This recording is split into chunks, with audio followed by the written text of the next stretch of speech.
Hi అండి, నేను మీ Shilpa Vinay. Welcome to Vinsy kitchen. ఈరోజు మనం వినాయక చవితి స్పెషల్ ప్రసాదం బెల్లం కుడుముల్ని చాలా ఈజీగా ఎలా తయారు చేసుకోవాలో చూద్దాము.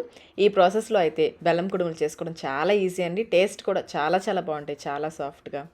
చూస్తున్నారు ఎంత సాఫ్ట్గా ఉన్నాయి కదా కుడుములు.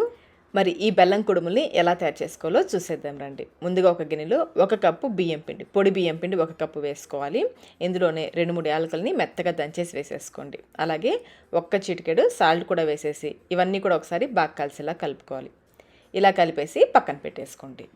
ఇప్పుడు స్టవ్ పైన ఒక గిన్నె పెట్టేసుకుని 1/2 కప్పు తురిమిన బెల్లం, ఇందులోనే 1/2 కప్పు నీళ్లు పోసి ఈ బెల్లాన్ని కరిగించుకోవాలి. మనం 1 కప్పు బియ్యపిండి తీసుకున్నాం కదా, 1/2 కప్పు బెల్లం కరెక్ట్గా సరిపోతుంది.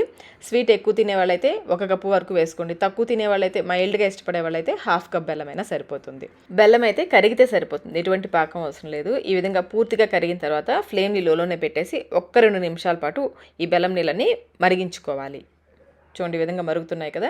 ఇప్పుడు స్టవ్ ఆఫ్ చేసేసుకుని వేడిగా ఉన్నప్పుడే మనం కలిపి పెట్టుకున్న బియ్యపిండి మిశ్రమంలోకి ఫిల్టర్ చేసుకోవాలి. మొత్తం ఒకేసారి పోసేయద్దు, కొంచెం కొంచెం పోసుకుంటూ చూసుకుంటూ కలుపుకోవాలి.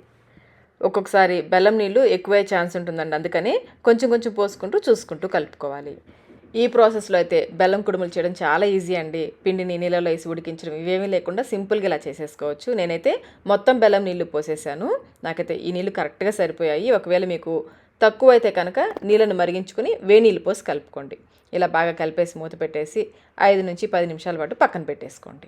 ఇప్పుడు స్టవ్ పైన ప్యాన్ పెట్టేసుకుని 1 టీ స్పూన్ నువ్వులు, నేనైతే నల్ల నువ్వులు వేస్తున్నాను, మీరు తెల్ల నువ్వులైనా వేసుకోవచ్చు. ఇవి చిటపటలాడేంత వరకు వేయించుకోవాలి. మీకు నువ్వులు వద్దనుకుంటే స్కిప్ చేసేయచ్చు.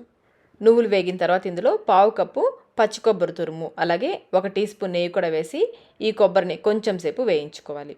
మీరు కొబ్బరి తురుముకు బదులుగా కొబ్బరి ముక్కలు కూడా వేసుకోవచ్చు. కొబ్బరి ముక్కలు అయితే ముందు నెయ్యిలో కొబ్బరి ముక్కలు వేసి వేయించేసుకుని అప్పుడు నువ్వులు వేసి వేయించుకోండి.